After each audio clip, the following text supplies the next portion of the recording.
Episode की शुरुआत में हम सी को देखते हैं जो कि जीशाओ से मिलने के लिए आई हुई थी और दोनों साथ में लंच करते हैं। तभी जीशाओ से बोलता है कि वो शू के लिए काम ना करे।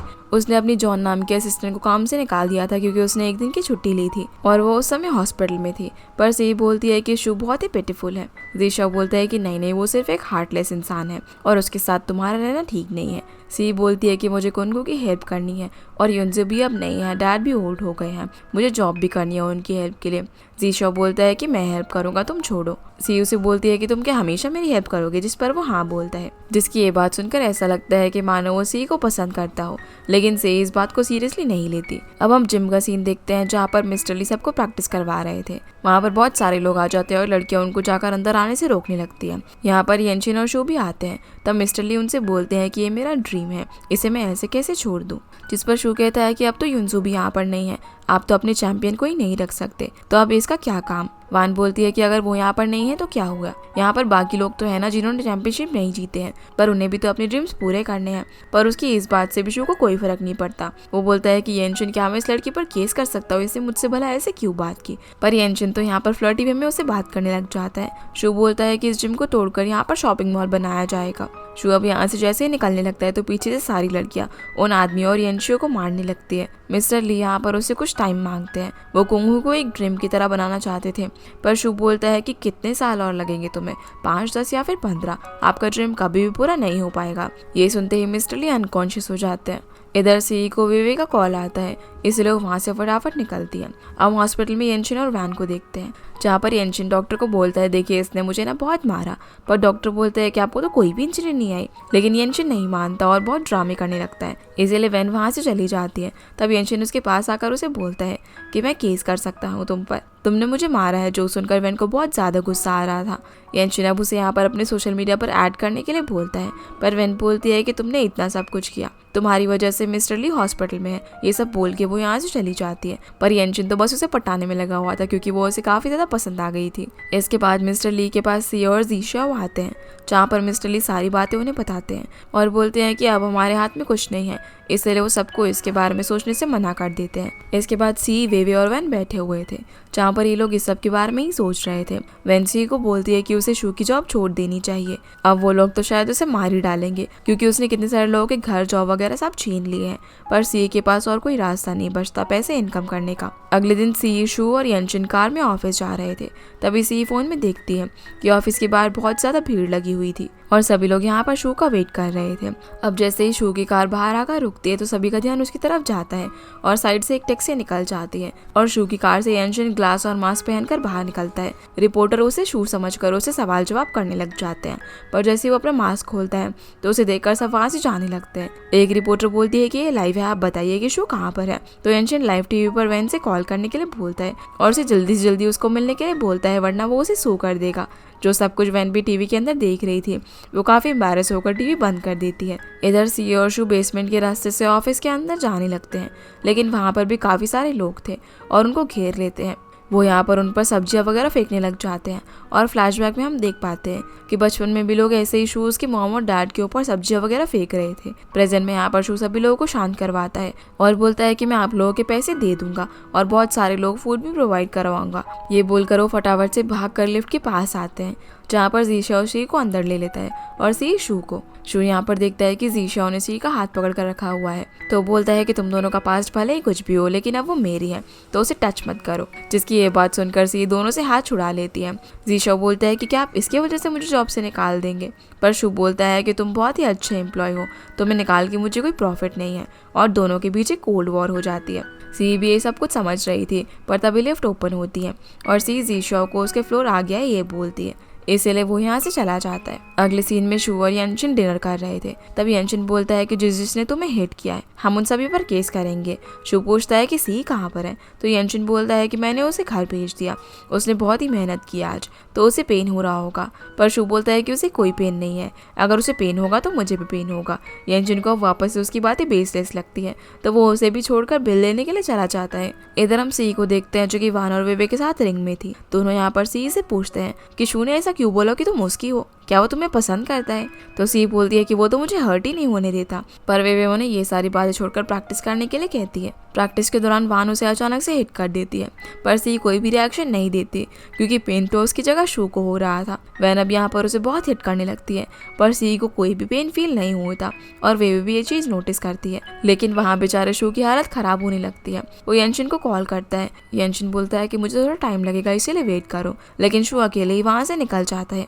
वहीं वे सी से बोलती है कि तुम्हें पेन नहीं हो रहा, वान ने तुम्हें इतना हिट किया। लेकिन सी को थोड़ा सा भी पेन नहीं हो रहा था। वान उसे अब यहाँ पर फिर से हिट करती है, पर उसे कुछ भी नहीं होता क्योंकि सारा पेन शू को हो रहा था और वो जल्दी से ड्राइवर को गाड़ी चलाने के लिए बोलता है। और यहाँ पर वे अब फिर से उसे बहुत जोर से हिट करती है, लेकिन इससे भी कोई फायदा नहीं होता। वैन अब यहाँ पर वे को बोलती है कि तुम्हें तो कोई नहीं हरा सकता, तुम तो बहुत ही स्ट्रांग हो। इसलिए अभी दोनों ही मिलकर सी को हिट करने लग जाते हैं। लेकिन तभी वहाँ पर शू आ जाता है और आकर बोलता है कि तुम उसे हिट नहीं कर सकती, वो मेरी है। ये सुनकर सभी लोग शॉक हो जाते हैं। वो बोलता है कि अगर उसे इंजरी हुई तो पेन मुझे होगा, जिसकी ये बात सुनकर उन लोगों को लगता है कि शू सी को बहुत ज्यादा पसंद करता है, इसलिए वो उसकी इतनी केयर करता है। सी उसे बोलती है कि मैं आपकी बॉडीगार्ड हूँ और कैसे मैं बिना प्रैक्टिस के भला आपको प्रोटेक्ट करूंगी। पर शू कोई बात नहीं सुनना चाहता था। वो सिर्फ बोलता है कि तुम अभी मेरे साथ चलो। यंशिन भी वहाँ पर आता है और सी को बोलता है कि तुम कुंकू में क्या कर रही हो। सी को अब यहाँ पर झूठ बोलना पड़ता है कि वान मुझे ट्रेन करती है, पर शू उसे कहता है कि तुम्हें कुछ करने की जरूरत नहीं है, तो वो भी मेरे साथ चलोगी। उसे खींच के वो उसे अपने घर पर अपने रूम के अंदर लेकर जाता है, जहाँ पर वो बहुत ज्यादा शर्मा जाती है और बोलने लगती है कि मैं आपकी बॉडीगार्ड हूँ, आप मेरे साथ भला एक बेड पर कैसे सो सकते हो। पर वो उसका पिलो फ्लोर पर रख देता है और बोलता है कि तुम नीचे सोओगी। जो सुनकर बेचारे के सारे सपने टूट जाते हैं और वो मुंह बनाकर नीचे सोने के लिए चली जाती है। इधर यंशिन वैन से बोलता है कि आज तुमने ना मुझे बहुत ही मारा था, इसलिए आज तुम मुझे डिनर खिलाओगी। इसके बाद यंशिन और वैन दोनों साथ में डिनर कर रहे थे। तभी यंशिन वैन की फोटो ले लेता है, तो वैन उसे पिक दिखाने के लिए बोलती है, लेकिन यंशिन उसे अपने सोशल मीडिया पर ऐड करने के लिए बोलता है। उसी वक्त वे वहाँ पर आकर कहती है कि क्या मैं हेल्प करूँ, और वो वैन को यंशिन के सोशल मीडिया में ऐड कर देती है। पर वैन उसे ज्यादा अटेंशन नहीं देती। दूसरी तरफ सी अपनी डैड को कॉल करती है और बताती है कि आज वो जॉब से घर नहीं आ पाएगी क्योंकि उसे बहुत काम है। फिर वो धीरे धीरे उतरती है और देखती है कि शू सो रहा है, इसलिए वो उसके रूम से बाहर निकलने वाली थी, पर वो उसे रोककर एक कपड़े से उन दोनों का हाथ बांध देता है। इसीलिए वे दोनों पूरी रात भर एक दूसरे के ब्लैंकेट को खींचने लगते हैं, जिन्हें ऐसा करते करते सुबह हो जाती है। और जब दोनों की आंख खुलती है तो सी शू के साथ हग करके उसी के बेड पर सो रही थी और फिर दोनों ही उठ जाते हैं। अब दोनों उठकर एक दूसरे को ब्लेम करने लग जाते हैं। सी यहाँ पर उसका हाथ खोलने के लिए कहती है, तो वो उसका हाथ खोल देता है, पर जैसे ही सी बेड से उतरने वाली थी तभी उसका पैर मुड़ जाता है और वो नीचे गिरने लगती है। तभी बेड के हिलने की वजह से वहाँ पर साइड में रखा हुआ ग्लास टूटकर नीचे गिर जाता है और सी उस पर गिरने वाली थी, लेकिन शू उसके फेस को बचा लेता है, नहीं तो कांच सीधा उसके चेहरे पर लगता। और अब चोट शू के हाथ में लगी हुई थी, जिसकी चोट को देखकर सी रोने लग जाती है और बोलती है कि तुम मुझसे इतना प्यार करने लगे हो पर एडमिट ही नहीं करते। जिसकी ये बात सुनकर वो उसे घूरने लग जाता है और सोचता है कि अब ये क्या बोल रही है। सी अब उसके हाथ में मेडिसिन लगा रही थी और बोलती है कि तुम मुझसे लव करने लगे हो, इतना केयर करते हो, फिर भी नहीं बोलते, और तुम अभी आखिर सोच कह रहे हो, मुझे तो ये भी नहीं पता, तुमको एक्सप्रेशन ही नहीं देते, तो मैं भला तुम्हें कैसे समझूं। शू भी यहाँ पर उसकी बातों को समझने का ट्राई कर रहा था। सी उसे बोलती है कि मैं किसी से नहीं बोलूंगी कि तुम्हें मुझसे प्यार हो गया है, पर शू उसे हटाकर बोलता है कि अगर दुनिया में तुम आखिरी लड़की भी हुई ना तब भी मैं तुमसे प्यार नहीं करूंगा। लेकिन सी इस बात को भी उल्टा समझती है और बोलती है कि तुम जैसे कोल्ड सी हो ना ऐसे ही होते हैं, मुझे पता है।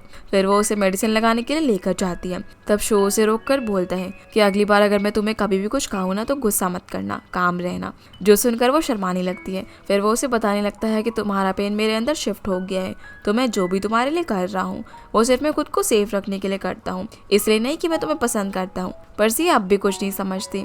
नुआ फिर उसे बोलता है कि कल रात जब वो तुम्हें हिट कर रहे थे तब मुझे पेन फील हो रहा था, इसलिए मैं तुम्हें यहाँ पर लेकर आया, लेकिन सी फिर भी कुछ नहीं समझ पाती। तो शू उसके क्लोज आ जाता है, पर सी वहाँ से शर्मा कर जाने लगती है और उसका सर जोर से मिरर में लगता है, जिसका पेन शू को फील होता है, इसलिए वो उसे रोक नहीं पाता। अब जैसे ही सी नीचे जाती है तभी वहाँ पर यंशिन आ जाता है और उससे पूछता है कि तुम रात को घर नहीं गई, मैं ब्रेकफास्ट बना रहा हूँ तो तुम खाओगी ना। पर सी कोई भी जवाब नहीं देती और वहाँ से अपना बैग लेकर जाने लगती है। यंशिन बोलता है कि तुम मुझे इग्नोर क्यों कर रही हो, और तुमने और शू ने कल क्या किया, तुम्हारे बाल भला इतने उलझे हुए क्यों है, तुम ब्लश क्यों कर रहे हो। पर सी उसे कोई भी जवाब नहीं देती और मेन डोर से जाने लगती है। तभी शू आकर उसे रोकता और बोलता है कि तुम कहीं नहीं जाओगी, आज से तुम यहीं पर रहोगी। पर सी बोलती है कि कल सारी रात तुमने मुझे परेशान किया, जिस बात का यंशिन कुछ और ही मतलब निकालता है। शू यंशिन को बोलता है कि उसकी फैमिली को कॉल करके उसका सारा सामान यहाँ पर शिफ्ट करवाओ और एक न्यू कॉन्ट्रैक्ट रेडी करवाओ, जिसमें सी 24 घंटे मेरी बॉडीगार्ड होगी। पर सी इसके लिए रेडी नहीं होती। येनशिन अब वेन को कॉल करता है और बोलता है कि तुम्हारी फ्रेंड ने शायद मेरी बॉस की वाइफ बनने वाली है, तो इसीलिए उसका सारा सामान यहाँ पर शिफ्ट करा दो। पर वेन को कुछ भी समझ नहीं आता। शू अब यहाँ पर सी को 3 गुना सैलरी देने का ऑफर देता है, लेकिन फिर भी वो रेडी नहीं होती। शू उसे बोलता है कि तुम्हें ये करना होगा, नहीं तो जॉब छोड़ दो। इसलिए वो क्विट करके यहाँ से चली जाती है। जिसके बाद हम देखते हैं कि सी, वेवे और वेन साथ में ब्रेकफास्ट कर रहे थे, जहाँ पर वेवे बोलती है कि शू तुम्हें कितना ज़्यादा पसंद करता है, तुम्हें अपने साथ रखना चाहते हैं, तो तुम्हें भी उसका प्रपोजल एक्सेप्ट करना चाहिए। वेन बोलती है कि वहाँ पर तुम एज अ स्पाई वर्क कर रही हो, और अगर वो तुमसे इतना प्यार करता है तो उसके घर में रहने से उसके और क्लोज हो जाओगी और कोंगू को भी बचा पाओगी। जो बात सुनकर सी थोड़ा सोचती है। इधर येनशिन शू को बोलता है कि भला आप उसे इतना क्यों पसंद करते हो, और आप भला उसे इस तरीके से क्यों बोल रहे थे।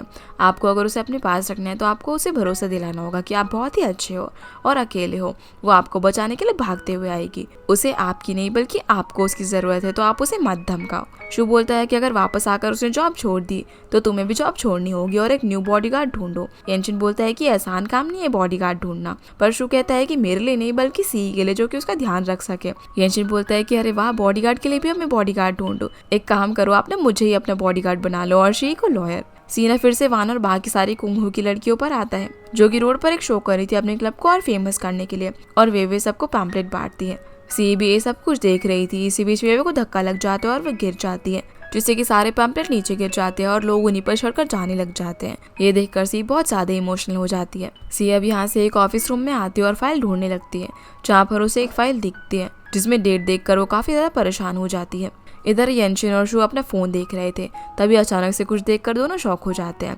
शू बोलता है कि तुमने देखा सी एक जगह पर कितने टाइम से है, यहाँ पर तो काफी भीड़ होती है, वो सेफ नहीं है। येनशिन उसे बोलता है कि आप अब भी उसके बारे में सोच रहे हो। आप देखो कि हुशियाओ ने आपके ऊपर फिर से 2 आर्टिकल लिखे हैं और आपको सबके सामने गलत बता दिया है। पूरी कंपनी आपके पीछे पड़ी हुई है, आप भला कैसे ये सब हैंडल करोगे। तो शू बोलता है कि सारे कंस्ट्रक्शन 3 महीने के लिए रुकवा दो और टेक्नोलॉजी डिपार्टमेंट से पता करो कि आखिर ये हुशियाओ है कौन।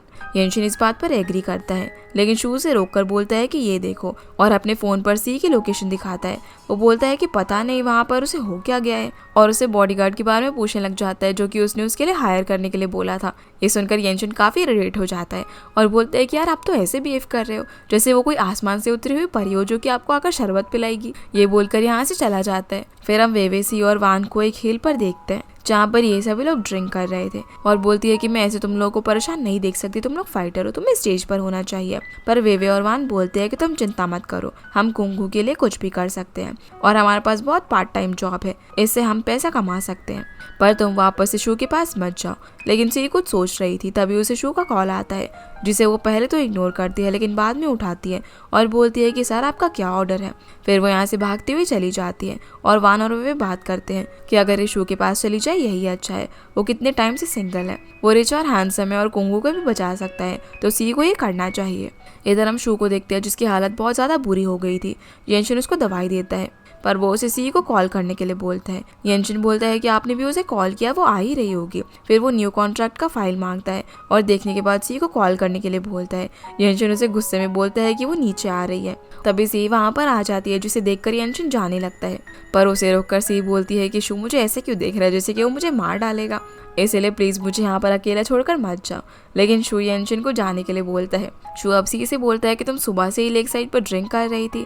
तब सी बोलती है कि आपको भला कैसे पता। शू बोलता है कि तुम्हें हेडेक नहीं होता, फिर उसे पिल्स देने के लिए बोलता है, पर सी बोलती है कि मुझे तो कुछ भी नहीं हो रहा, क्योंकि उसका पेन तो शू को फील हो रहा था, इसलिए वो उसके कहने पर टेबलेट खा लेती है, जिससे कि शू को थोड़ा सा अच्छा फील होता है और सी को बोलता है कि आज के बाद तुम ड्रिंक नहीं करोगी। जिस बात पर वो मन में सोचने लगती है कि ये भला कौन होता है मुझे रोकने वाला, पर फिर वो उसके सामने हाँ कर देती है। शू से पूछता है कि तुम्हें भला मुझसे क्या चाहिए, तो सी बोलती है कि मुझे आपका ऑफर मंजूर है, पर मेरी कंडीशन ये है कि आपको कुंगू को रीबिल्ड होने से रोकना होगा और मुझे एक अलग बेडरूम देना होगा। शो से बोलता है कि सुबह तो तुम यहाँ से चली गई थी और अभी आकर बोलती हो कि कुंगू को बचा लो। सी बोलती है कि मैं कभी वहाँ की ट्रेनी हुआ करती थी, लेकिन वहाँ पर अभी जो ट्रेनीज है उनके भी काफी सारे ड्रीम्स हैं, पर शू इस चीज के लिए मना कर देता है, तो सी भी वहाँ से ना बोलकर जाने लगती है। तभी शू को येनशिन की बात याद आती है कि सी एक बहुत ही अच्छी लड़की है और उसे सिंपैथी लेनी होगी, इसलिए वो चोट लगने का बहाना कर देता है और सी भागती हुई उसके पास आती है। तो शू उसे बोलता है कि अब मैं ठीक हूँ और मुझे तुम्हारी कंडीशन मंजूर है। फिर वो उसे 3 मिनट का टाइम देता है पूरा कॉन्ट्रैक्ट रीड करने के लिए। येनशिन भी उसे समझाता है कि उसकी सैलरी डबल हो गई है। तो सी बोलती है कि ट्रिपल नहीं होगी। शू बोलता है कि अरे तुम मेरे घर में रहोगे, तुम्हारा लाइफस्टाइल पूरा चेंज हो जाएगा, तो ये ट्रिपल सैलरी से भी अच्छा है। पर सी बोलती है कि इसमें कुंगू की बात नहीं लिखी हुई है। येनशिन बोलता है कि तुम इसे सप्लीमेंट्री आइटम समझ के साइन कर दो, बाद में ऐड हो जाएगा। और उसे ये भी बताता है कि अगर उसने कंपनी का कोई भी सीक्रेट लीक किया तो उस पर केस होगा। ये सुनकर सी थोड़ी सी घबरा जाती है। और बहुत सारे ऐसे रूल्स भी थे जो किसी को बहुत ही अजीब लगते हैं, जो पढ़कर वो बोलती है कि मैं क्या खुद को बेच रही हूँ जो ये सब लिखा हुआ है। पर शू बोलता है कि तुम्हें 3 मिनट का टाइम खत्म होने वाला है, अगर साइन करना है तो करो, नहीं तो मैंने जो कहा है वैसा कुछ भी नहीं होगा। इसलिए वो जल्दी से साइन कर देती है। सीन अब सी के घर का आता है, जहाँ पर युनजो की न्यूज़ आती है, जिसमें एक सेलिब्रिटी की तरह ब्लैक ड्रैगन वाले लोग उसे यूज़ कर रहे थे। ये देखकर मिस्टर ली बोलते हैं कि वो एक एथलीट है, ये लोग उसे ऐसे क्यों ट्रीट कर रहे हैं। तब बाकी लोग बोलते हैं कि छोड़िए ना, वो अब कुंगू की मेंबर नहीं है, उसे जो करना है वो करे। फिर सी अपनी डैड से बोलती है कि मुझे मेरी कंपनी में बहुत ही काम है, इसलिए घर आने में शायद लेट हो जाएगा। वैन और वे भी बोलती है कि तुम वैसे भी इतना लेट आती हो और कंपनी इतना दूर है, तुम्हें 3 बस बदल के जाना पड़ता है, और अभी सर्दियाँ भी आने वाली तो तुम्हारी हेल्थ पर काफ़ी असर होगा। वे बोलती है कि अगर हमारा घर थोड़ा सा कंपनी के क्लोज होता तो अच्छा होता। मिस्टर ली बोलते हैं कि मैं सोच रहा हूँ कि ये घर बेचकर हम वहीं पर घर ले लें, लेकिन तीनों उन्हें मना कर देते हैं। सी बोलती है कि मेरी कंपनी में एक डॉर्मेट्री है जहाँ पर मैं फ्री में रह सकती हूँ, अगर आप परमिशन दोगे तो मैं वहाँ पर शिफ्ट हो जाऊँ, जिसके लिए उसके डैड मान जाते हैं। इसलिए अब तीनों सी को सामान पैक करते हैं। वे तो उसे ऐसा सामान देती है जिससे वो ज़्यादा अट्रैक्टिव लगे, जैसे कि शॉर्ट ड्रेसेस वगैरह। पर वैन उसे वेपन्स वगैरह देने लग जाती है, जिससे कि शूज़ के क्लोज ना आ पाए, और बोलती है कि इतनी जल्दी रिलेशनशिप को आगे बढ़ने मत देना। जिसके बाद सी कार में बैठकर शू के घर जाने के लिए निकल जाती है। अब वो उसके घर पहुंचकर बहुत ही ज़्यादा खुश थी कि अब वो इतने बड़े घर में रहने वाली थी। पर शू से यहाँ पर बहुत सारे रूल्स बताने लग जाता है। वो बोलता है कि तुम ऑफिस में किसी को नहीं बताओगी कि तुम मेरे साथ रहती हो, जिस बात के लिए वो मान जाती है। सी उससे पूछती है कि उसका रूम कहाँ पर है, तो वो बताता है कि उसका रूम नीचे है। अब वो उसे उसका रूम दिखाता है जो कि बहुत ही बड़ा था। शू से यहाँ पर बोलता है कि मेरे वॉशरूम यूज़ करने के बाद ही तुम वॉशरूम यूज़ कर सकती हो। जो सुनकर सी बोलती है कि ये भला मैं कैसे कंट्रोल कर सकती हूँ। पर शू बोलता है कि तुम्हारा काम मुझे प्रोटेक्ट करना है, इसीलिए तुम खुद को हर्ट मत करना, और अब सो जाओ। ये बोल के वहाँ से चला जाता है। अगली सुबह सी किचन में खाना बना रही थी, तब शू से आके ये सब करने से मना करता है। पर सी बोलती है कि मैंने ब्रेकफास्ट बनाया है, आप आके खा लो। शू बोलता है कि येनशिन मेरे लिए ब्रेकफास्ट लेकर आएगा, तुम्हें बनाने की कोई ज़रूरत नहीं है। सी उसे बोलती है कि तुम्हें बाहर का नहीं खाना चाहिए, ये होममेड है और हेल्दी भी। इसी बीच सी का कॉल आ जाता है, तो वो बात करने के लिए बाहर चली जाती है, और शू उसके बनाए हुए सूप को स्मेल करता है, जो कि उसे काफ़ी अच्छा लगता है। अब जब वो उसे टेस्ट करता है तो वो भी उसे काफ़ी अच्छा लगता है, इसलिए वो बार बार सूप खाने लगता है। तभी सी पीछे से आ जाती है। वो देखती है कि वो कैसे बार बार सूप को टेस्ट कर रहा है, पर वो उसे डिस्टर्ब नहीं करती और चुपचाप चली जाती है, क्योंकि अगर वो उसके सामने आती तो वो सूप नहीं पीता। अब जब शू अपनी बैल्कनी में रेस्ट कर रहा था, तब उसे अचानक से सी के गाने की आवाज़ आती है, जो कि बहुत ही बुरा गा रही थी। इसलिए उसकी आवाज़ सुनकर शू काफ़ी इरिटेट हो जाता है। वो उसे बंद करने के लिए बोलता है, पर सी अपने एयरपोर्ट्स लगाकर बॉक्सिंग प्रैक्टिस कर रही थी, इसलिए उसे शू की आवाज़ नहीं आती। तो शू नीचे आकर उसे चुप होने के लिए बोलता है और कहता है कि मुझे रेस्ट करना है, तुम चुप हो जाओ। पर सी चुप नहीं होती और उसे जाकर सोने के लिए बोलती है, जो देखकर शू उसके पास आकर उसके लिप्स पर टेप लगाने लगता है। पर सी उसे देखकर भागने लग जाती है और शू भी उसके पीछे पीछे भागता है। तभी अचानक से वो सोफे पर गिर जाती है और उसके ऊपर शू भी गिर जाता है, जहाँ पर इन दोनों के बीच में किस हो जाती है। पर उनके लिप्स के बीच में टेप आ गई थी और दोनों इस मोमेंट से काफी शॉक भी हो जाते हैं, एक दूसरे को घूरने लगते हैं। शू अब यहाँ पर उठने का ट्राई करता है, पर वो गलती से फिर से उसके ऊपर गिर जाते हैं। जिसके बाद हम वैन को देखते हैं, जो कि एक पार्ट टाइम टूरिस्ट गाइड की जॉब करती है। वो लोगों को अपनी बस में बैठा रही थी। येनशिन भी वहाँ पर आता है, जिसने कि मास्क लगा रखा था। वैन उसे नहीं पहचान पाती और वो भी बस के अंदर चढ़ जाता है। फिर सभी लोग बस में आ जाते हैं, पर 2-3 लोग अभी तक नहीं आए थे। वैन अब थोड़ी देर तक उनका वेट करने के लिए बोलती है और ये भी कहती है कि आज बहुत ही गर्मी है। ये बोलकर वो अपनी सीट पर बैठ जाती है। तभी एक आदमी पीछे से पंखे से वैन को हवा देने लगता है। वैन उसे मना भी करती है, पर वो आदमी बहुत ही चीज़ी हो रहा था, इसीलिए वैन खड़े होकर उस आदमी को बहुत ही अच्छे समझाने लगती है। पर येनशिन ये सब देखकर उस आदमी के पास आकर उसे बोलता है कि आप मुझे हवा दो, मुझे भी बहुत गर्मी लग रही है। उसे देखकर वो आदमी उठकर चला जाता है। और अब वैन यहाँ पर येनशिन से काफी इम्प्रेस भी हो गई थी, जहाँ वो उसके सामने तो नहीं, पर बाद में इस चीज के लिए स्माइल करती है। दूसरी तरफ हम सी को देखते हैं, जो कि शू को हॉट पैक लगा रही होती है। जहाँ शू बोलता है कि दुनिया की फर्स्ट ऐसी बॉडीगार्ड होगी जो कि अपने बॉस को ही पंच कर दिया, मुझे तो तुमसे अलर्ट रहना चाहिए। पर सी बोलती है कि आपने मेरा एडवांटेज लिया, उसका क्या। शू से बोलता है कि पहले तो तुमने ये सब शुरू किया था। तभी उसे याद आता है कि जब शू बेहोश था तब उसने उसे CPR दिया था, जो याद आते ही वो उसे माफी मांगने लग जाती है, पर शू कोई भी रिएक्शन नहीं देता। सी अब उसे यहाँ पर डिनर बनाने के लिए बोलकर वहाँ से चली जाती है। शू बोलता है कि उसे उसे डिनर नहीं करना, पर सी कहती है इतने हेक्टिक डे के बाद उसे डिनर जरूर करना चाहिए। अब वो फ्राइड राइस बनाती है और शू से पूछती है कि कैसा बना है। शू बोलता है कि इसमें खास क्या है, जिस पर सी कहती है कि फ्राइड राइस ऐसा ही है जैसे कि ट्रेजर इन होम। ये बात सुनकर शू वहाँ से उठकर चला जाता है, जो देखकर सी को काफी हर्ट फील होता है और वो भी राइस खाने लगती है, पर वो भी उन्हें खाते खाते रोने लग जाती है और उसे समझ नहीं आता कि आखिर क्यों रो रही है। इधर शू अपने रूम में अकेला बैठा हुआ था और अपनी फैमिली फोटो को देख रहा था, जहाँ फ्लैशबैक में हम देखते हैं कि उसकी मॉम उसे फ्राइड राइस देती है और वही सेम बात बोलती है जो कि सी ने बोली थी, इसीलिए उसे अच्छा नहीं लगा। शू यहाँ पर सोचने लग जाता है कि मुझे कैसा फील होता है जब मैं अपनी मॉम को याद करता हूँ, क्योंकि उसके अंदर कोई फीलिंग्स ही नहीं थी। पर इधर सी खाते खाते रोई जा रही थी। उसे समझ नहीं आता कि कभी वो एक ही टाइम में खुश होती है और दूसरे टाइम में रोने लग जाती है। वो अपनी फीलिंग्स को लेकर काफी कंफ्यूज थी। अगली सुबह शू स्टीम बात ले रहा था और फिर मिरर के सामने जाता है, पर तभी सी अचानक से दरवाजा ओपन कर देती है और शू को बाहर आने के लिए बोलती है। शू कहता है कि मैंने तो कहा था ना कि मेरे वॉशरूम यूज करने के बाद ही तुम उसे यूज करोगी, पर सी को यहाँ पर बहुत ही जोर से प्रेशर आया हुआ था, इसलिए वो शू को टॉवल में ही बाहर निकाल देती है। इसके बाद जब दोनों लिफ्ट में होते हैं तो सी बार बार शू को घूरे जा रही थी। शू से बोलता है कि तुम घूर क्यों रही हो। तब सी बोलती है कि आज मॉर्निंग में जो कुछ भी हुआ उसे भूल जाओ, वैसे भी पता नहीं आज मेरे साथ क्या क्या हो रहा है। जहाँ शू के पूछने पर वो बताती है कि आजकल मैं काफ़ी अजीब फील कर रही हूँ, कभी मैं सैड होती हूँ तो कभी हैप्पी, जैसे कि मेरे अंदर कोई आत्मा आ गई हो। अब जैसे लिफ्ट ओपन होती है तो ऑफिस के स्टाफ शू को बर्थडे विश करता है, पर शू काफ़ी अनकंफर्टेबल हो जाता है। यानशिन अब उसे यहाँ से कैबिन में लेकर जाता है, जहाँ एक स्टाफ बोलती है कि आज सच में उनका बर्थडे है ना। दूसरी स्टाफ बोलती है कि हाँ मैंने देखा है कि आज ही उनका बर्थडे है। ये सुनकर सी उनसे केक लेती है और अंदर जाने लगती है, पर इधर शू काफी ज्यादा परेशान हो गया था और यानशिन उसे कंसोल करता है। शू बोलता है कि बाकी स्टाफ को आज उसकी तरफ से मील। तब सी भी आ जाती है और यानशिन उसके हाथ से केक लेकर बाहर चला जाता है। ये देखकर सी को काफी बुरा लगता है। वो शू के पास जाकर उससे पूछती है कि वो इतना सैड क्यों है, वो भला सबसे अपनी फीलिंग्स क्यों छुपाता है। इधर यानशिन बाहर जाकर सभी को बोलता है कि डिनर आज शू की तरफ से है, पर शू अपना बर्थडे सेलिब्रेट नहीं करता तो सब नॉर्मल डे की तरह ही काम करेंगे। और फिर अंदर से शू की चिल्लाने की आवाज़ आती है, जो सी को उसे दूर रहने के लिए बोलता है, पर सी उसको सॉरी बोलती है और समझाने की कोशिश करती है, पर शू वहाँ से चला जाता है और यानशिन और सी दोनों को ही उसके पास आने से मना करता है। शी अब यानशिन के पास जाकर उससे उस सब के बारे में पूछती है तो बताता है कि उसके बर्थडे के दिन उसकी मॉम की डेथ हुई थी, इसलिए वो अपना बर्थडे सेलिब्रेट नहीं करता, जो सुनकर सी को बहुत बुरा लगता है। वो यानशिन को पूछती है कि वो अभी कहाँ पर होगा, पर यानशिन नहीं बताता। तो वो उसे कहती है कि अगर तुम मुझे बता दोगे तो मैं तुम्हें वैन का सीक्रेट बताऊंगी, इसलिए वो उसे बता देता है कि वो कहाँ पर होगा। जो जानकर सी टैक्सी लेकर सीधा वहाँ पर जाने लगती है। वो वहाँ पहुँचकर देखती है कि वो एक ट्री के सामने था, जहाँ पर उसका और उसकी मॉम का एक्सीडेंट हुआ था। वो ट्री से बात करते हुए बोलता है कि उसने अपनी सारी फीलिंग्स लूज कर दी है, उसे अब कुछ भी फील नहीं होता। तभी वहाँ पर सी आ जाती है। वो बोलती है कि तुम अपनी फीलिंग्स हाइड करते हो, तुम्हें सैड फील हो रहा है तो रो लो ना। शू बोलता है कि ये मैं कैसे करूँ। तो सी बोलती है कि तुम खुद को हक करो जैसे तुम्हारी मॉम करती थी। वो उसे बताने लगती है कि जब मेरी मॉम बचपन में मर गई थी तब मैं भी नहीं रो पाई और लोगों को लगा कि मैं बहुत ही स्ट्रांग हूँ, कि मुझे कोई फीलिंग नहीं है, पर असल में सेल्फ हक करके खुद को संभालती थी।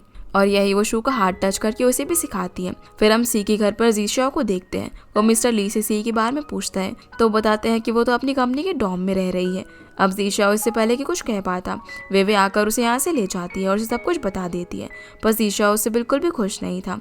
वे उसे समझाती है कि अगर मिस्टर ली को यह पता चला तो वो बहुत ही गुस्सा होंगे, पर वो उसे किसी तरह मना लेती है। इधर शू और सी एक रेस्टोरेंट में थे, जहाँ सी बोलती है कि डॉक्टर ने बोला है कि उसके इमोशन लेवल 100 है और शू का 0। शायद वो शू के इमोशंस को फील करने लगी है। शू उसकी बात पर ट्रस्ट नहीं करता और सी भी बोलती है कि आखिर ये कैसे हो सकता है, तुमने भी तो बोला कि मेरा पेन तुम्हारे ऊपर शिफ्ट हो गया है। ये बात सुनकर शू बोलता है कि हाँ ये तो सच है, मतलब तुम मेरे इमोशंस को और मैं तुम्हारे पेन को फील कर सकता हूँ।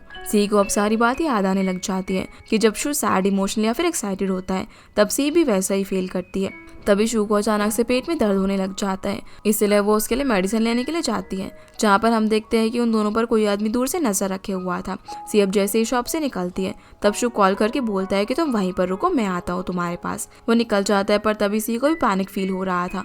वो शू की लोकेशन ट्रैक करके उसकी तरफ जाने लगती है और वही वो आदमी शू पर अटैक कर देता है, क्योंकि शू की वजह से उसकी फैक्ट्री बैंक करप्ट हो गई थी और वो आदमी यहाँ पर एक रॉड से उसे मारने वाला था। तभी वहाँ पर सी आकर उसे बचा लेती है और रॉड जाकर सी को लगता है, जो देखकर वो आदमी यहाँ से भाग जाता है। शुअब उठकर उसे बोलता है कि शायद मैं मेटल गर्ल हूँ, मुझे तो कुछ नहीं हुआ। लेकिन तभी सी का पेन उसे शिफ्ट हो जाता है। इस बार में उसे बताता है और उसके हाथ में जो ब्लड था वो उसे दिखाता है, जो देखकर सी को रियलाइज होता है कि सच में सी का पेन शू पर शिफ्ट हो गया है। इसी के साथ ये एपिसोड यहीं पर खत्म हो जाता है। तो गाइस ये थी आज की वीडियो एंड आई होप आप लोग को ये वीडियो पसंद आई होगी। तो इस वीडियो को लाइक करके चैनल को सब्सक्राइब जरूर कीजिएगा। आपसे फिर मिलते हैं अगले एपिसोड में, तब तक के लिए गुड बाय।